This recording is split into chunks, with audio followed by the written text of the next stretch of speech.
यहाँ रुक्मणी जी का संवाद सुखदेव जी सुना रहे। कैसा संवाद होता है भगवान श्री कृष्ण के साथ। रुक्मणी जी जो हैं ये बड़े शांत स्वभाव की हैं, बड़े सरल स्वभाव की हैं।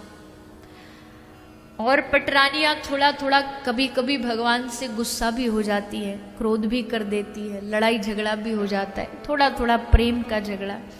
लेकिन रुक्मणी जी कभी भगवान से कुछ कहती नहीं, कोई इच्छा भी व्यक्त नहीं करती। जैसे जामवती जी है, जामवती जी बड़े पिता के घर की बेटी है। रुक्मणी जी भी वैसे कम नहीं, पर जामवती जी दहेज में वो मणि लाई थी, समंतक मणि। तो इनको थोड़ा सी जरा मायके की गर्मी थी कि हमारे पिता के घर से इतना माल आया है तो हम थोड़ी रौब में रहेंगे। तो ये बड़ी जल्दी जल्दी नाराज हो जाती थी, बड़ी जल्दी गुस्सा हो जाती। लेकिन रुक्मणी जी जो है ये भगवान से कभी क्रोध नहीं करती। तो ठाकुर जी ने सोचा चलो आज कुछ लीला करते, आज रुक्मणी जी का क्रोध देखते हैं, कैसे नाराज होती हैं। अब ठाकुर जी तो कौतुकी है, तो रुक्मणी जी चरण दबा रही थी भगवान के। तो अचानक से भगवान पूछ बैठे, रुक्मणी एक बात बताओ, ये विवाह तुमने हमसे क्यों किया? रुक्मणी जी ने जैसे सुना तो एकदम डर गई, भयभीत हो गई, हाथ जोड़ के बोली, प्रभु क्या हुआ, हमसे कोई गलती हो गई क्या? खुश नहीं हो क्या? अब ठाकुर जी देख रहे हैं गुस्सा आया कि नहीं आया, पर गुस्सा का ही तो हाथ जोड़े बैठी है। उल्टा डर गई कि ऐसी क्या गलती हो गई हमसे। अब कोई ठाकुर जी कह रहे हैं कि देवी हमें लगता है कि तुमसे गलती हो गई शायद। अच्छा भला शिशुपाल तुमको बिहाने आ रहा था और तुम उसे छोड़ हमारे साथ आ गई। हमारा और तुम्हारा जोड़ा लगता कुछ जमा नहीं। गुस्सा आया कि नहीं आया? तो अब भी शांत है। तो फिर कहा कि देखो जोड़ा कैसे नहीं जमा, तुम इतने बड़े खानदान की बेटी, भीष्मक राजा की पुत्री, कहाँ की है रुक्मणी जी? महाराष्ट्र की। तो कई बार मैं कहा करती हूँ कि आपके तो ठाकुर जी जमाई लगते हैं, महाराष्ट्र वालों के तो ठाकुर जी दामाद जी हैं। तो ठाकुर जी आए भी बारात लेकर के, कल आपके बीच रुक्मणी जी से ब्याह भी हुआ। और ऐसे बहुत सारे लोग हैं भी, कुंडनपुर में तो है ही, अमरावती में तो है ही, जहाँ रुक्मणी जी को पुत्री और दामाद मानते हैं। और भी कितने महाराष्ट्र के भक्त कई बार आके मिलते हैं तो कह देते हैं कि यूँ तो हमारो जमाई है, दामाद है। तो कह रहे ठाकुर जी तुम तो बड़े खानदान की बेटी हो, पर हमारे तो माँ बाप का ही अता पता नहीं है। कोई कह देता है देवकी नंदन, कोई कह देता है यशोदा नंदन, कुल खानदान का पता नहीं। चलिए ये भी छोड़ दीजिए। अगर आप कहो कि प्रभु आप बहुत बड़े वीर थे, बहुत बड़े योद्धा थे, तो भी देवी ये बात हमारे साथ तो जच्ची नहीं, क्योंकि हमारा तो नाम ही रणछोड़ है। गुजरात में एक भव्य मंदिर है रणछोड़ राय जी।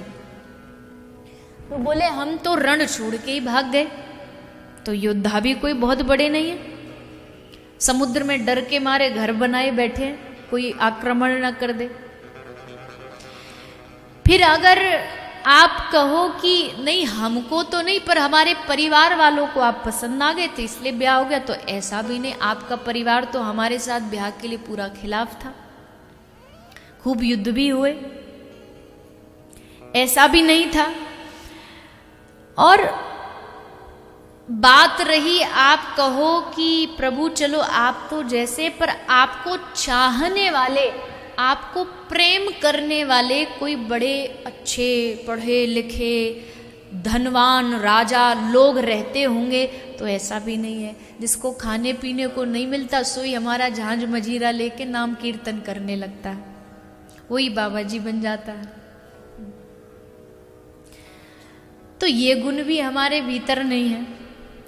और सुंदर की बात कहो, अगर आपको लगाओ ना जी सब चीज़ एक कोने में, ये तो सुंदर बड़े अच्छे थे, तो सुंदरता की तो ऐसी बात है कि हमारी मैया को बचपन यही डरते डरते डरते गुजर गयो कि या कार्य को छोरी कौन देगो, या ते ब्याह कौन करेगो।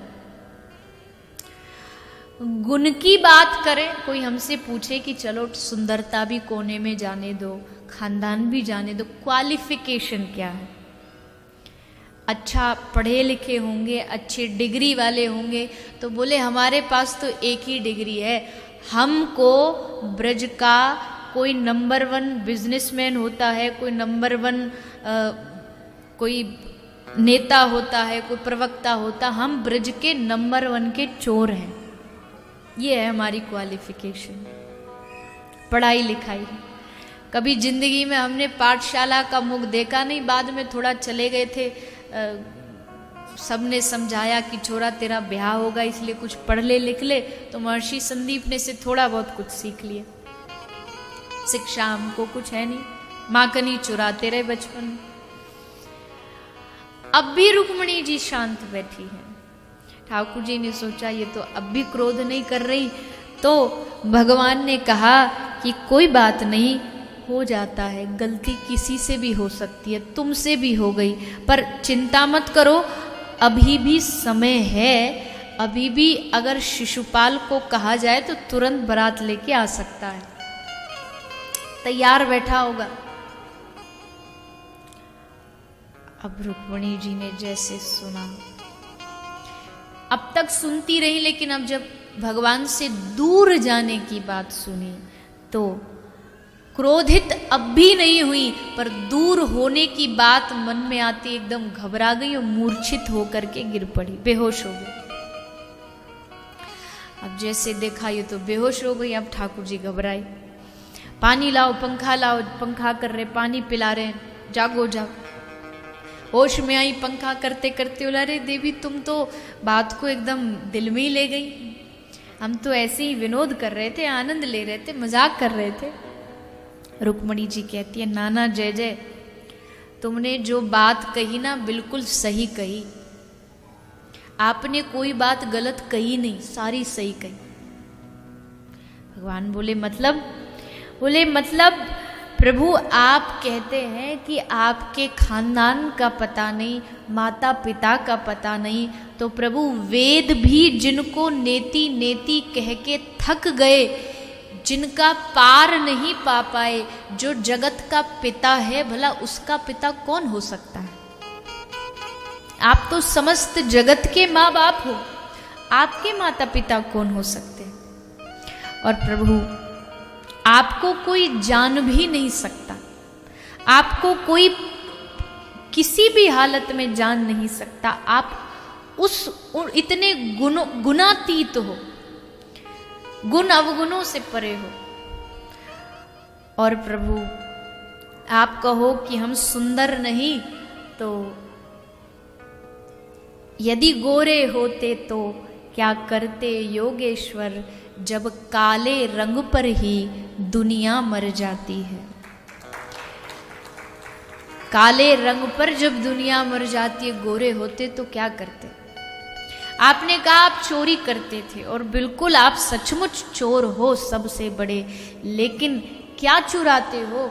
माखन तो बस देखना है, माखन तो बहाना है, असली में तो आप भक्तों का मन चुराते हो, उनका चित्त चुराते हो। चित्तस्य चोरम चोराग्रगण्यम पुरुषम नमामि, आप चोरों के सरदार हो। और प्रभु अगर आप कहो कि हमको भजने वाले भी कोई ज़्यादा अच्छे पढ़े लिखे धनवान नहीं होते, तो प्रभु हमारी नज़र में तो जिसके पास आपका धन है, जिसका नाम का धन है, वही दुनिया में सबसे बड़ा धनवान है।